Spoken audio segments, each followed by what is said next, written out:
നമസ്കാരം. അടുത്ത നിയമസഭാ തെരഞ്ഞെടുപ്പിൽ ശ്രദ്ധേയമായ നേട്ടങ്ങൾ കൈവരിക്കുന്നതിന് വേണ്ടി ബി.ജെ.പിയുടെ സംസ്ഥാന അധ്യക്ഷൻ രാജീവ് ചന്ദ്രശേഖർ തെരഞ്ഞെടുത്ത ഒരു സെമി ഫൈനൽ മത്സരമായിരുന്നു തിരുവനന്തപുരം കോർപ്പറേഷൻ ഭരണം. ബി.ജെ.പിക്ക് അത് പിടിച്ചെടുക്കാൻ കഴിഞ്ഞു. ലോക്സഭാ തെരഞ്ഞെടുപ്പിൽ ബി.ജെ.പി നേടിയതിനേക്കാൾ കുറച്ചു വോട്ടും പന്തളം പോലെയുള്ള നഗരസഭ നഷ്ടപ്പെടലുമൊക്കെ സൂചിപ്പിക്കുന്നത് ബി.ജെ.പിയുടെ വളർച്ചയല്ല തളർച്ചയാണ് എന്ന് പറഞ്ഞ് പലരും ആശ്വസിക്കുന്നുണ്ടെങ്കിലും കേവലം 13 തദ്ദേശ സ്വയംഭരണ സ്ഥാപനങ്ങളെ 30ലേക്ക് ഉയർത്തുകയും തിരുവനന്തപുരം കോർപ്പറേഷൻ പിടിക്കുകയും ചെയ്തത് ബി.ജെ.പിയുടെ ലക്ഷ്യത്തിലേക്കുള്ള ആദ്യ കാൽവയ്പായി തന്നെയാണ് രാഷ്ട്രീയ നിരീക്ഷകർ കരുതുന്നത്. അങ്ങനെ തിരുവനന്തപുരം കോർപ്പറേഷന്റെ ഭരണം പിടിച്ചെടുക്കുകയും അവിടെ പൊടുന്നനെ 2 നേതാക്കളെ സൃഷ്ടിച്ചെടുക്കുകയും ചെയ്തു. കരമന അജിത്തിനെ പോലെയുള്ള നേതാക്കൾ കോർപ്പറേഷന് വേണ്ടി വലിയ ഇടപെടൽ നടത്തുകയും വലിയ കയ്യടി നഗരവാസികൾക്കിടയിൽ നേടുകയും ചെയ്തിട്ടുണ്ടെങ്കിലും കോർപ്പറേഷന്റെ പുറത്തേക്ക് ബി.ജെ.പിയോട് അനുഭാവമുള്ള മനുഷ്യർക്കിടയിലേക്ക് കടന്നു കയറാനും വളരാനും മേയർ വി രാജേഷിനും ശാസ്തമംഗലം കൗൺസിലർ ആർ ശ്രീലേഖയ്ക്കും കഴിഞ്ഞിട്ടുണ്ട്. ആർ ശ്രീലേഖ മുൻ DGP ആണ്. തിരുവനന്തപുരം കോർപ്പറേഷനിലേക്ക് മത്സരിക്കാൻ തയ്യാറായത് കോർപ്പറേഷന്റെ മേയർ പദവി ഉറപ്പിച്ചതിന് ശേഷമാണ്. പക്ഷേ പിന്നീട് രാഷ്ട്രീയ നീക്കങ്ങളുടെ ഭാഗമായി ശ്രീലേഖയ്ക്ക് ആ പദവി ലഭിച്ചില്ല. പക്ഷെ അവിടെയൊന്നും പിന്മാറാതെ കൗൺസിലർ എന്ന നിലയിൽ ശ്രദ്ധേയമായ ഇടപെടൽ നടത്തി ശ്രീലേഖ മുമ്പോട്ട് പോവുകയാണ്. തന്നെ തെരഞ്ഞെടുത്ത ജനങ്ങളോടാണ് തനിക്ക് കൂറ്, അതുകൊണ്ട് താൻ അവർക്കിടയിൽ താമസിക്കണം എന്ന് പറഞ്ഞ് ശ്രീലേഖ ശാസ്തമംഗലത്തെ ഒരു ഓഫീസിന് ശ്രമിക്കുന്നു. ശ്രീലേഖ താമസിക്കുന്നത് ശാസ്തമംഗലം വാർഡിലല്ല. തിരുവനന്തപുരം കോർപ്പറേഷൻ എല്ലാ വാർഡ് മെമ്പർമാർക്കും ഓഫീസ് അനുവദിച്ചിട്ടുണ്ട്. അങ്ങനെ ശാസ്തമംഗലത്ത് അനുവദിച്ചിരിക്കുന്ന ഓഫീസ് കയ്യേറി വട്ടിയൂർക്കാവ് MLA താമസിക്കുന്നു എന്ന് ശ്രീലേഖയ്ക്ക് ബോധ്യമാകുന്നു. കയ്യേറി എന്ന് പറഞ്ഞാൽ പ്രശാന്തോ CPM-കാരോ സമ്മതിക്കില്ല. കാരണം കോർപ്പറേഷൻ CPM ഭരിച്ചിരുന്നപ്പോൾ അവർ വാടകയ്ക്കെടുത്തതാണ്. എത്ര വാടക? 872 രൂപ. ഏതാണ്ട് 350 സ്ക്വയർ ഫീറ്റുള്ള ആ കെട്ടിടം മുഴുവൻ VK പ്രശാന്ത് 872 രൂപ വാടകയ്ക്ക് കൈവശപ്പെടുത്തിയിരിക്കുന്നു. ആ ഓഫീസിലെ ടോയ്ലറ്റ് അടക്കമുള്ള ഒരു കുടുസുമുറി കൗൺസിലർക്ക് കൊടുത്തിരിക്കുന്നു. അത് ശരിയല്ല, തനിക്ക് നാട്ടുകാരുടെ പ്രശ്നം കാണണം, അതുകൊണ്ട് MLAക്ക് MLA ഹോസ്റ്റലിൽ 2 മുറി ഓഫീസായി അനുവദിച്ചിട്ടുണ്ടല്ലോ, അങ്ങോട്ട് മാറിക്കൂടെ എന്ന ചോദ്യം MLA പ്രശാന്തിനോട് ചോദിക്കുന്നു. ഓർക്കണം, വട്ടിയൂർക്കാവ് മണ്ഡലത്തിന്റെ അകത്താണ് MLA ഹോസ്റ്റൽ. അതുകൊണ്ട് തന്നെ 2 റൂമുകൾ, വലിയ 2 റൂമുകൾ, ഇഷ്ടം പോലെ ഇടമുള്ള 2 റൂമുകൾ അനുവദിച്ചിരിക്കുകയാണ് MLA ഹോസ്റ്റലിൽ. അവിടെ ഓഫീസ് തുറക്കാമെന്നിരിക്കവേ അവിടെ മറ്റാരൊക്കെയോ താമസിക്കാൻ അവസരം കൊടുത്തിട്ട് നഗരസഭയെ പറ്റിച്ച് 872 രൂപയ്ക്ക് 100 സ്ക്വയർ ഫീറ്റ് വാടകയ്ക്കെടുത്ത് 350 സ്ക്വയർ ഫീറ്റിൽ കടന്നു കയറി താമസിക്കുകയായിരുന്നു MLA.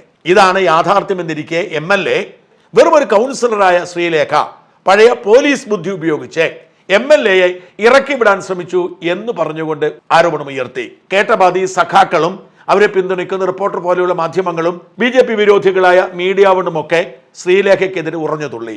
പക്ഷെ ശ്രീലേഖ അല്പം പോലും പിറകോട്ട് പോയില്ല, ഉറച്ച നിലപാടിൽ മുമ്പോട്ട് പോയി. അതിനിടയിലാണ് ശ്രീലേഖയ്ക്കിട്ട് പണി കൊടുക്കുമെന്ന് പറഞ്ഞ് MLAയുടെ ഓഫീസിൽ അതിക്രമിച്ച് കയറി എന്ന് പറഞ്ഞ് ഒരു പരാതിയും പോലീസ് അന്വേഷണം ആരംഭിച്ചത്. ഓലപ്പാമ്പിനെ കണ്ട് പേടിച്ചില്ല എന്ന് മാത്രമല്ല, ശ്രീലേഖ മറ്റൊരു സർജിക്കൽ സ്ട്രൈക്ക് കൂടി നടത്തി. MLAയുടെ ഓഫീസിൽ MLAയുടെ ബോർഡിന് തൊട്ടു മുകളിൽ കൗൺസിലർ ശ്രീലേഖ ബോർഡ് സ്ഥാപിച്ചു. CPM വൃത്തങ്ങളെ ഞെട്ടിച്ചു കളഞ്ഞു. MLAയുടെ ഓഫീസിലൂടെ കയറി വേണം ശ്രീലേഖയ്ക്ക് അവരുടെ മുറിയിലേക്ക് പോവാൻ. നാട്ടുകാർ ശ്രീലേഖയെ കാണാൻ വരുമ്പോൾ എവിടെയാണ് ശ്രീലേഖയുടെ ഓഫീസ് എന്നറിയില്ല. അകത്ത് MLAയുടെ മുറിക്ക് തൊട്ടപ്പുറത്ത് ശ്രീലേഖയ്ക്ക് അനുവദിച്ചിരിക്കുന്ന കക്കൂസ് മുറിയിൽ ചെറിയ ബോർഡുണ്ട്. ആ ബോർഡ് കൊണ്ട് കാര്യമില്ല, ആളുകൾക്ക് അറിയാൻ പറ്റില്ല. അതുകൊണ്ട് പ്രവേശന കവാടത്തിൽ MLAയുടെ ബോർഡിനൊപ്പം ബോർഡ് വെക്കാൻ തീരുമാനിച്ചു. പക്ഷെ ബോർഡ് മുകളിൽ തന്നെ വെച്ച് പണി കൊടുക്കാനാണ് ശ്രീലേഖ തീരുമാനിച്ചത്. അതിക്രമിച്ച് കടന്നു കയറി എന്ന് പറഞ്ഞ് കേസെടുത്ത് ശ്രീലേഖയ്ക്ക് പണി കൊടുക്കാൻ CPM ശ്രമിച്ചപ്പോഴാണ് അതിക്രമിച്ച് കടന്നു കയറിയതല്ല, അർഹതപ്പെട്ട ഇടത്താണ് താനിരിക്കുന്നത് എന്ന് സ്ഥാപിക്കുന്ന ബോർഡ് സ്ഥാപിച്ചത്. അപ്പോൾ തന്നെ ബോർഡ് വലിച്ചു പറിച്ച് എറിയുന്നതാണ് CPMന്റെ രീതി. CPM അങ്ങനെയാണ് ഇതിനു മുമ്പ് ചെയ്തിട്ടുള്ളത്. എന്നാൽ ശ്രീലേഖയുടെ കാര്യത്തിൽ അല്പം പേടി പ്രശാന്തിനും സഖാക്കൾക്കും തട്ടിയിട്ടുണ്ട്. ആ ബോർഡിന് ഒരു കോട്ടവുമില്ലാതെ അവിടെ ചിരിച്ചുകൊണ്ടിരിപ്പുണ്ട്. പ്രശാന്ത് ആ ബോർഡിന് മുമ്പിൽ വെച്ച് ആളുകളെ കാണുന്ന ചിത്രമൊക്കെ ഇന്ന് മനോരമയിൽ വന്നിട്ടുണ്ട്. പ്രശാന്തിൻ്റെയും ശ്രീലേഖയുടെയും ഓഫീസ് ഒന്നാണ് എന്ന് തോന്നിക്കുന്ന തരത്തിൽ ബോർഡ് സ്ഥാപിക്കപ്പെട്ടു. ശ്രീലേഖയെ കാണാൻ വരുന്നവരൊക്കെ ആദ്യം പ്രശാന്തിന്റെ ഓഫീസിലെത്തണം. പ്രശാന്തിന്റെ ജീവനക്കാർ വഴികാട്ടി കൊടുക്കണം ശ്രീലേഖയുടെ ഓഫീസിലേക്ക്. അതാണ് ഇപ്പോഴത്തെ സ്ഥിതി.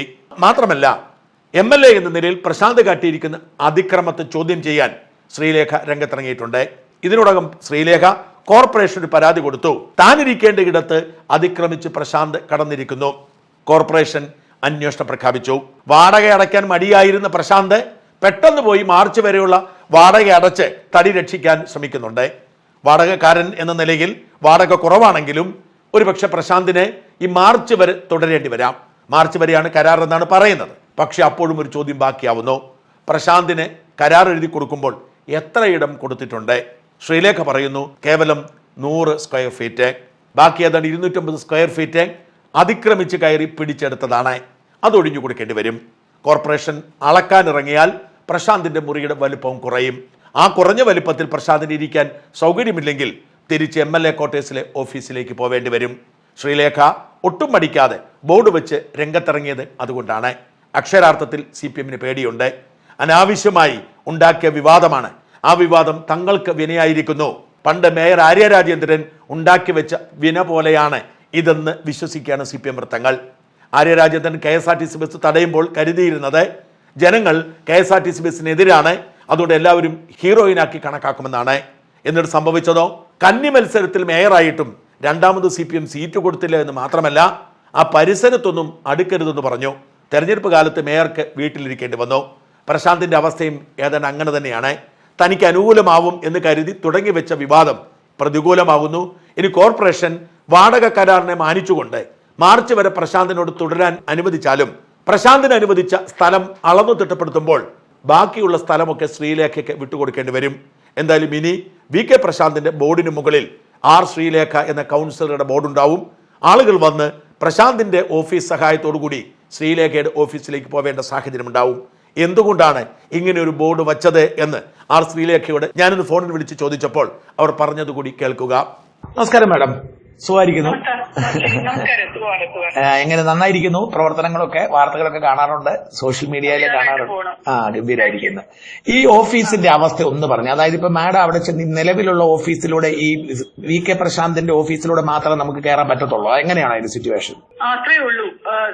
VK പ്രശാന്ത് ആക്ച്വലി MLA ആയിരിക്കുമ്പോ ഒരു 100 സ്ക്വയർ ഫീറ്റിന്റെ കൗൺസിൽ ഡിസിഷൻ തീരുമാനമെടുത്തിട്ട് അദ്ദേഹം 817 രൂപയ്ക്ക് എങ്ങാണ്ട് വാടകയ്ക്ക് എടുത്തതാണ്. പക്ഷെ അത് 300ഓളം സ്ക്വയർ ഫീറ്റ്, 300ൽ കൂടുതൽ 350ഓളം സ്ക്വയർ ഫീറ്റ് ആണ് അദ്ദേഹം ഉപയോഗിക്കുന്നത്. രണ്ടായിട്ട് ഡിവൈഡ് ചെയ്ത ഒരു റിസപ്ഷൻ ഏരിയ ഉണ്ട്. അതിൽ കൊടുത്തിരിക്കുന്ന അത്രയില്ല, കോർപ്പറേഷൻ കൊടുത്തിരിക്കുന്നത് 300 സ്ക്വയർ ഫീറ്റ് ഇല്ല. എന്റെ അറിവില് 100 സ്ക്വയർ ഫീറ്റ് ഏരിയ ആണ് വാടക ചീട്ടിലുള്ളത്. 100 സ്ക്വയർ ഫീറ്റ്. അത് 300 അദ്ദേഹം ഒരു മുമ്പിലത്തെ സ്ഥലവും കൂടെ ചേർത്ത് മുഴുവനായിട്ട് എടുത്തിരിക്കുന്നത്. ഒരു ഹോളും ഒരു ബാത്റൂമും ഒരു ആന്റി റൂമും ഉള്ളതാണ് ഈ ബിൽഡിംഗ്, താഴത്തെ നില മൊത്തം. അപ്പൊ ഈ താഴത്തെ നിലയിലുള്ള ബാത്റൂമും ആന്റി റൂമും മാത്രമാണ് കൗൺസിലർക്ക് കൊടുത്തത്. പഴയ പിന്തു എന്ന് പറഞ്ഞ് ഇതിന് മുമ്പുണ്ടായിരുന്ന മത്സൂരിനകത്ത് മുമ്പുണ്ടായിരുന്ന കൗൺസിലർക്ക് കൊടുത്തിട്ട് ഹോള് മുഴുവനുമായിട്ട് MLA എടുക്കുമായിരുന്നു, വട്ടിയൂർക്കാവ് MLA. എന്നിട്ട് അത് രണ്ടായിട്ട് പാർട്ടീഷൻ ചെയ്തിട്ട് ഒരു ഭാഗം അദ്ദേഹത്തിന്റെ ഓഫീസും അതിന്റെ കൂടെ അറ്റാച്ച്ഡ് ആയിട്ട് അദ്ദേഹം ഒരു ബാത്റൂമും ഒരു ചെറിയ ഒരു വേറൊരു റൂമും കൂടെ പണിതു. അപ്പൊ അങ്ങനെ അതിനൊക്കെ അനുമതി കൊടുത്തോ? അദ്ദേഹത്തിന് പ്രത്യേകം ബാത്റൂമും ഒരു ഇതും ഉണ്ട്, ആന്റി റൂമും. അല്ല, അതിനൊക്കെ കൗൺസിലിന്റെ അനുമതിയോടുകൂടി ചെയ്തതായിരിക്കും, അറിയത്തില്ലല്ലേ? അറിയില്ല, അതെനിക്ക് അറിയില്ല. പക്ഷെ ഉണ്ടെന്നുള്ളത് അറിയാം. പിന്നെ കൂടാതെ അദ്ദേഹത്തിന്റെ മുറി കുറച്ച് വലുതാണ്. പിന്നെ മുമ്പിലിരിക്കുന്ന റിസപ്ഷൻ ഏരിയ എന്ന് പറഞ്ഞാൽ വാതിൽ തുറന്ന് കയറുന്നത് നമ്മൾ മുകളിലോട്ടുള്ള പടിയുണ്ട്. ആ പടിയുടെ ഇടതുവശത്തായിട്ട് ഒരു വാതിലാണ്. ആ വാതിൽ കയറി തുറന്ന് കയറുന്നത് ഈ റിസപ്ഷൻ ഏരിയയാണ്. ആ റിസപ്ഷൻ ഏരിയ മൊത്തം അദ്ദേഹത്തിന്റെ MLA-യുടെ ആൾക്കാർ ഇരിക്കുകയാണ്. 2 കസേരയും ബെഞ്ചും സ്റ്റൂളും ഒക്കെ ഇട്ടിട്ട് ഒരു ക്യാബിനറ്റ് പോലെ കെട്ടിയിരിക്കുകയാണ്.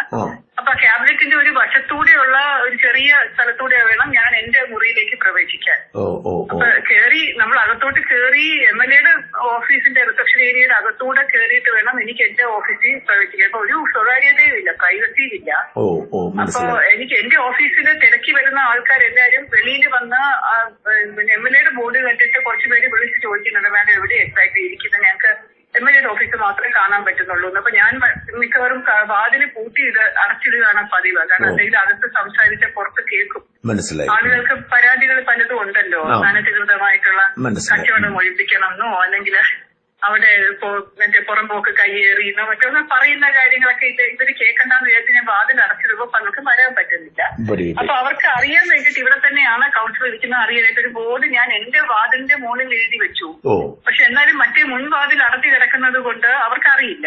മനസ്സിലായി. അതുകൊണ്ടാണ് പുറത്തും കൂടെ ഒരു ബോർഡ് വെച്ച ആളുകൾക്ക് അറിയാമല്ലോ എന്ന് വിചാരിച്ചാണ് ഒരു ബോർഡ് പുറത്ത് വെക്കാന്ന് വിചാരിച്ചു. പക്ഷെ അവിടെ സ്ഥലമില്ല. കാരണം പ്രശാന്തിന്റെ ബോർഡിന്റെ താഴെ എന്റെ ബോർഡ് വെച്ച് കഴിഞ്ഞാൽ തല തട്ടും, ആളുകൾക്ക് കയറി വരാൻ പറ്റില്ല, തലയിൽ ഇടിച്ചിട്ടേ വരാൻ പറ്റൂ. അപ്പൊ അതിന് മുകളിൽ മാത്രമേ സ്ഥലമുള്ളൂ. ഈ ബോർഡ് വെച്ചിട്ട് അവര് വല്ല ഒബ്ജക്ഷൻ വല്ലതും പറഞ്ഞോ? ഇല്ല, ഇതുവരെ ഒന്നും പറഞ്ഞിട്ടില്ല. പക്ഷെ എന്റെ ഓഫീസ് ഇതാണെന്ന് എനിക്ക് കാണിക്കാൻ വേണ്ടിയിട്ടാണ് ഞാൻ ഷെയർ ചെയ്തത്.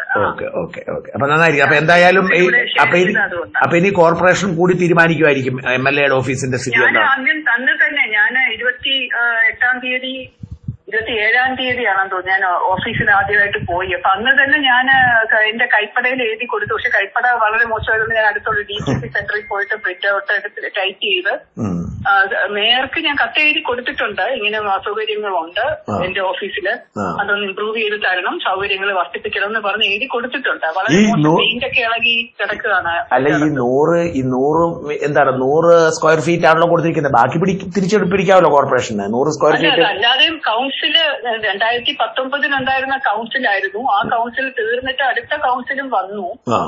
അപ്പൊ അവർ എക്സ്റ്റെൻഡ് ചെയ്ത് കൊടുത്തു. ആര്യയുടെ കൗൺസിലായിരുന്നല്ലോ, ആര്യ രാജേന്ദ്രൻ എക്സ്റ്റെൻഡ് ചെയ്ത് കൊടുത്തു. ഇപ്പൊ ആ കൗൺസിൽ നിലവിലില്ല, പുതിയ കൗൺസിൽ വന്നല്ലോ. അപ്പൊ തത്വത്തില് കൗൺസിൽ തീരുമാനങ്ങളൊന്നും ഇല്ല, കരാറും ഇല്ല. പക്ഷെ വാടക നേരിട്ട് പോയി അടച്ചത് കൊണ്ട്, നേരത്തെ മാർച്ച് വരെ അടച്ചത് കൊണ്ട് ഇരിക്കാനുള്ള ഒരു ധാർമ്മിക അവകാശം ഉണ്ടെന്ന് പറയുന്നു. അതാണ്. അത് ഉണ്ടെങ്കിലും ആ 100 സ്ക്വയർ ഫീറ്റിനെ കാണത്തുള്ളൂ, ബാക്കി കാണത്തില്ല. അതിനേ ഉള്ളൂ. 100 സ്ക്വയർ ഫീറ്റ് എടുക്കാനുള്ള ഒരു സാങ്ഷനാണ് അദ്ദേഹത്തിന് കൊടുത്തത്. ബാക്കി കൗൺസിലർക്കും അദ്ദേഹത്തിന് 100 പറഞ്ഞ് കൊടുത്തു. പക്ഷെ അദ്ദേഹത്തിന് 100 പോരല്ലോ. അദ്ദേഹത്തിന് 2 സ്റ്റാഫ് ഇല്ലേ, അവർക്ക് ഇരിക്കാനും കൂടെ വേണ്ടിയിട്ടൊക്കെ ആയിരിക്കും ഈ മൊത്തം എടുത്തത്. MLA കോട്ടേഴ്സ് കിടപ്പില്ലേ? MLA കോട്ടേഴ്സ് 2 കൂടി കിടപ്പുണ്ട്. വേറെ ഉണ്ട്. Okay madam, thank you, all the best എല്ലാവർക്കും. Thank U.